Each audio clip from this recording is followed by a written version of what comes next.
विद्यार्थी मित्रों, good morning. आज हम चौथा प्रकरण कर्ण का जीवन दर्शन पद्य के बारे में सीखेंगे। कवि है रामधारी सिंह दिनकर। अगले लेक्चर में हमने काव्य का गान किया, कर्ण के जीवन की संक्षिप्त जानकारी प्राप्त की। उसके अनुसार हमने जाना कि कर्ण का जीवन करुणता और अन्याय से भरा हुआ था। कर्ण ने अन्यायों को सहकर पुरुषार्थजन्य महानता प्राप्त की। अंत में जब महाभारत का युद्ध शुरू होने वाला था, तब महाभारत का युद्ध शुरू होने से पहले कृष्ण कर्ण को पांडव पक्ष में ले जाने के लिए उससे मिलते हैं। उस कथा प्रसंग का वर्णन कवि दिनकर जी ने इस पद्य में किया है।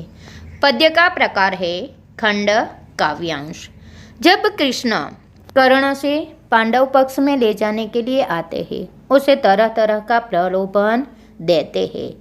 उसके प्रत्युत्तर में कर्ण कृष्ण से कहता है कि वैभव विलास की चाह नहीं, अपनी कोई परवाह नहीं। वैभव यानी धन दौलत, विलास यानी सुख उपभोग के साधन। चाह शब्द का अर्थ है इच्छा और परवाह शब्द का अर्थ है चिंता।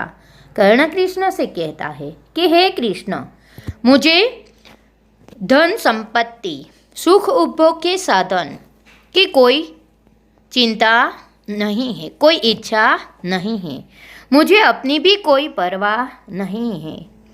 मैं तो बस यही चाहता हूँ, केवल दान की देव सरिता निर्मल। मैं तो सिर्फ इतना चाहता हूँ कि मेरे हाथ से दान रूपी सरिता सदैव बहती रहे।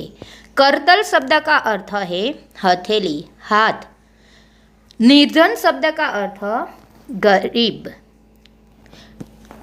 कर्ण दानवीर है, वह अपने हाथ से दान रूपी सरिता सदैव बहती रहे, यही चाहता है।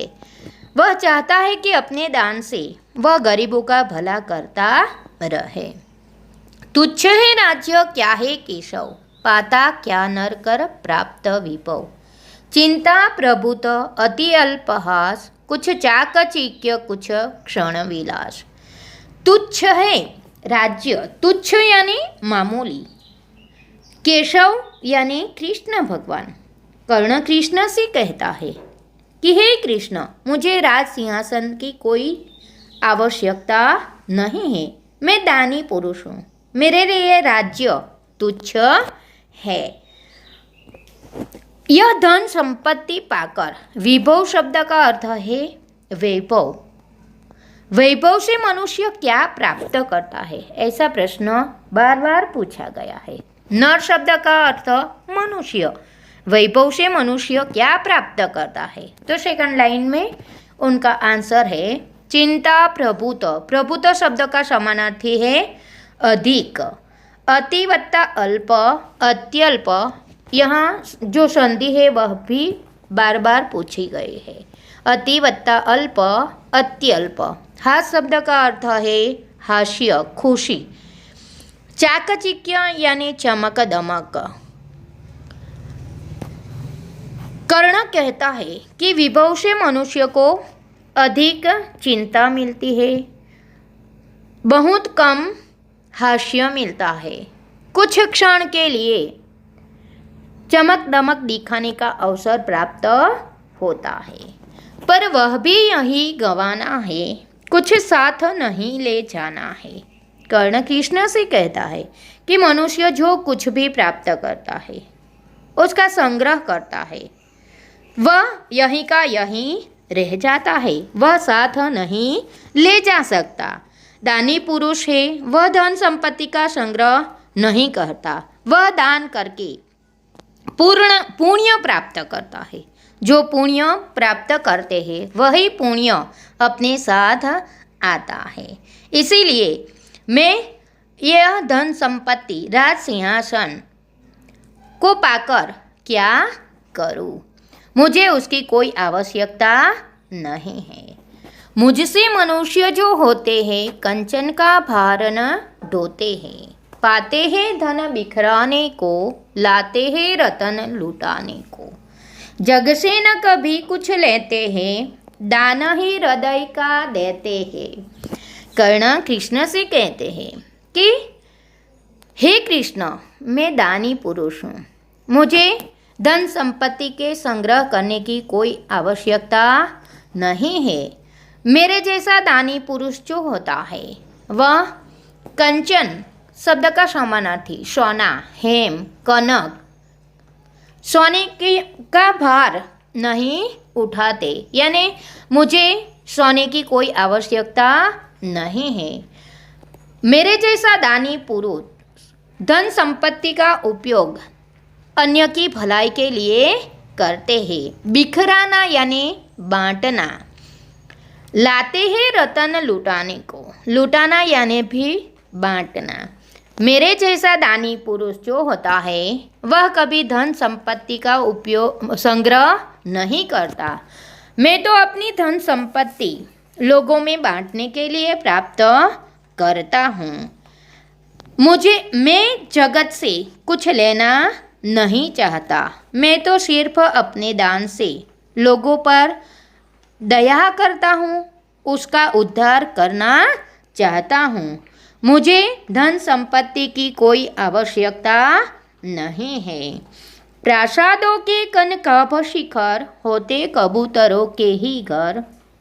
महलों में गरुड़ न होता है, कंचन पर कभी न सोता है। बसता वह कहीं पहाड़ों में, शैलों की फटी दरारों में। प्रासाद शब्द अर्थभेद માટે મિત્રો प्रासाद यानी महल અને प्रसाद यानी कृपा। कनकाभ शिखर यानी उच्च शिखर। कबूतर कहाँ रहता है? तो कबूतर महलों के उच्च शिखर पर रहता है। यही प्रश्न इस तरह भी पूछा जाता है कि प्रासादों के कनकाभ शिखर पर कौन रहता है? तो आंसर થશે प्रासादों के कनकाभ शिखर पर कबूतर रहता है। यही प्रश्न इस तरह भी पूछा जाता है, कबूतर कहाँ रहता है? तो कबूतर महलों के उच्च शिखर पर रहता है। गरुड़ महलों के उच्च शिखर पर नहीं रहता।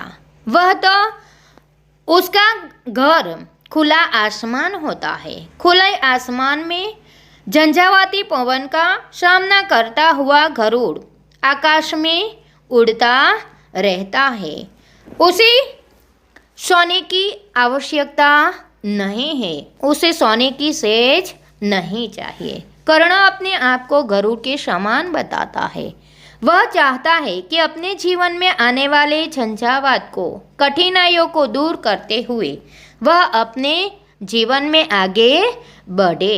उसे सोने की सेज की आवश्यकता नहीं है। जिस प्रकार गरुड़ शैलों की फटी हुई दरार में रहता है। शैल शब्द का समानार्थी शब्द पहाड़, पर्वत, पर्वतों की दरार में यानी तिराड़ में रहता है। उसे सोने की सेज की आवश्यकता नहीं है। उसी प्रकार मुझे भी सोने की कोई ज़रूरत नहीं है। तो विद्यार्थी मित्रों, यहाँ पर हमारा यह लेक्चर पूर्ण होता है। नीचे दिए गए शब्द के अर्थ आपको नोटबुक में लिखना होगा। जय हिंद, जय भारत।